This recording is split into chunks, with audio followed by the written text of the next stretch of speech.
Do you mind if I pull it out?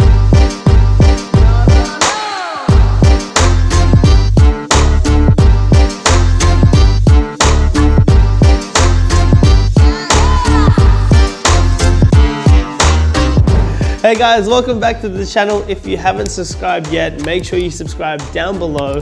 Here to do another sneaker review today, something that isn't that hyped up, but it's still one of my favorite picks of the year so far. I'm a sucker for anything that's white on white, so let's talk about these shoes.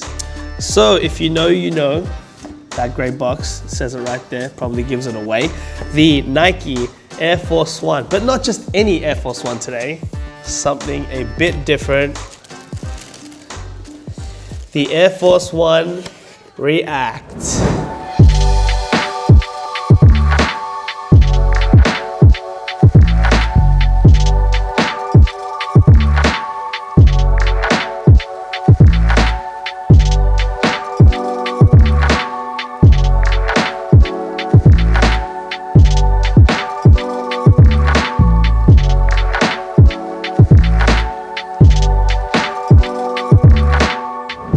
Now, this is another one of those mashups of two sneakers. As you know, I did another one of those a few weeks ago, but this is the React technology with the classic Air Force One that came out in 1982.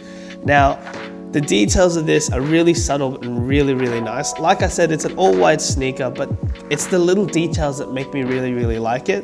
And the comfort is a whole nother thing as well. So if you've tried React technology, super, super comfortable. And the fact that it was just a matter of time before they slapped it on another one of their crazy legendary silhouettes, the Air Force One. So let's talk about the look of this shoe. Like I said, white on white, can't go wrong. But the small details make a big difference. So all the subtle details are what really make the shoe. Yes, I know it's just a white on white, which is, you can get any white on white shoe. But what actually makes this different? You've got that panel in the middle, which is made out of mesh, like a thicker kind of mesh. So it's got a bit more durability and it's really, really soft. The swoosh is a bit different as well because they've got that outline swoosh and it's actually a bit bigger than the regular swoosh. It kind of goes down into the midsole. As you can see, it's a lot bigger than your normal Air Force One. Little details like the laces on these are actually thicker than your traditional Air Force One as well. So even that small detail adds a really, really nice feel. And as you can see on the back heel of the shoe on the side, it actually says D/MS/X, which stands for Dimension 6. Now, believe it or not, Phil Knight, the guy that founded Nike, that's actually what he wanted to call his new shoe company in 1971. He wanted to call it Dimension 6, and then he decided to go with Nike, the goddess of victory instead. And he actually famously said, maybe the name will grow on us. It could be a different world. The influence that Nike's had on the world, just even that fact blows my mind because thinking that it could have been called Dimension 6, it just doesn't have the same ring to it, but who knows, we could be wearing Dimension 6 Force Ones. That's weird, but whatever. And the Air Force One itself, iconic. The shoe came out in 1982. It was the first basketball shoe Nike did that actually had air technology in it. To be honest, thinking about wearing these on the court now, like that's painful to me. Like, actually, no, you wouldn't hurt yourself. Eat my dust, mortals! I'm okay.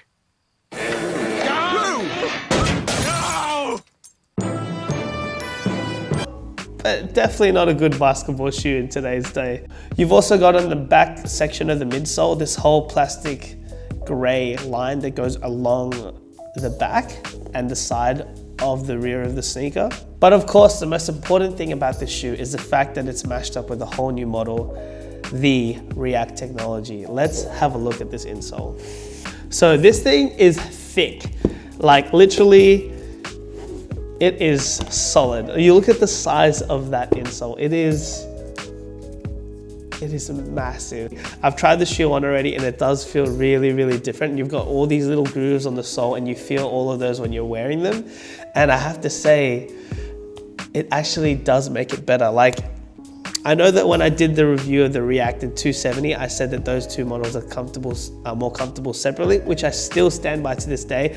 I still think, to this day, I got that meme in my but I still think that those models are actually more comfortable separately because the 270 is already comfortable and the React is comfortable. But the Air Force One with the React sole, it is actually like it is actually solid.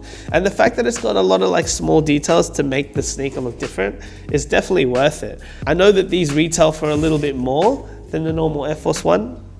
Actually, let me look up what a normal Air Force One costs. So in terms of the price point, like I said, these aren't hyped up at all. Like you can get these for pretty much retail still, and they've been out for a little while, and I don't think that they're really gonna blow up, but that's a good thing. I don't really want to talk about hype sneakers all the time, because then do you even really care about this? I don't know. Anyway, that's a whole nother subject. But yeah, the normal Air Force One, the regular Air Force One, basic white on white, goes for $150 Australian. These are going for $190. So is it worth the extra 40 bucks for that different sole and the small details? I think definitely yes. Like it actually looks really, really good on. You've got something a little bit different. So if you want to have something on foot that is still that white on white classic look, but still has subtle differences, so you're not wearing the same shoe as everyone else, it's a really, really great pick. Plus it's more comfortable. I can't fault it there. And you've actually got some new technology and a timeless design. Like, no matter whether it's winter or summer, like this shoe is always going to look good on. So yeah, to this day, so much history there.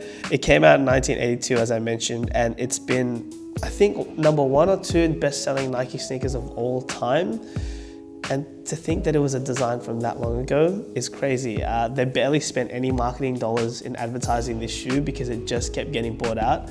And the thing that's interesting, like there's a bit of a weird history about it, but they actually were selling these shoes and not putting them on their catalogs because they were selling them in like urban communities in America.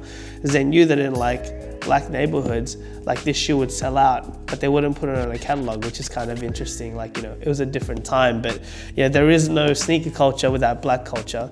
And I think they learned that pretty quickly because they realized that one of the shoes that they didn't advertise was making them the most money because it was in the neighborhoods that were influential, the black neighborhood. And just getting into culture a little bit more, like, I mean, you got to think about all the people that made the Air Force One iconic. Like you've got obviously Jay-Z and the whole like Dame Dash and the whole Rockefeller movement. Like they would wear one pair and then just throw them out. That was like their thing. They needed to keep them fresh and white. And you know, Fat Joe in the Air Force history there, Clark Kent, Nelly did a track for Air Force Ones, you know? So, I mean, there's just so much history in this shoe and this silhouette. And sometimes when you do too much to a classic design, you can really mess it up, in my opinion. But you know, they did a really good job in these. Like they added some new technology, but still kept that authentic, classic look. And it came out looking really, really nice and feeling really, really good on foot. So if you're looking for something clean, white on white, that's out right now. And you know, I don't want to just be doing hype sneakers like I mentioned, but if you're looking for a pair of white on whites right now, but you want something a little bit different, you know, spend an extra $40, you can get these, and I definitely think they're worth it. I'd rock these over the white on whites any day. All right, guys, so that's what I think about the Air Force One React. Let me know what you guys think in the comments below. Do you agree with it? Is it a dope shoe? Is it worth picking up for an extra bit of cash? Or is it just a gimmick and a waste of money? Let me know down in the comments, and I'll see you guys next time for another video. Peace.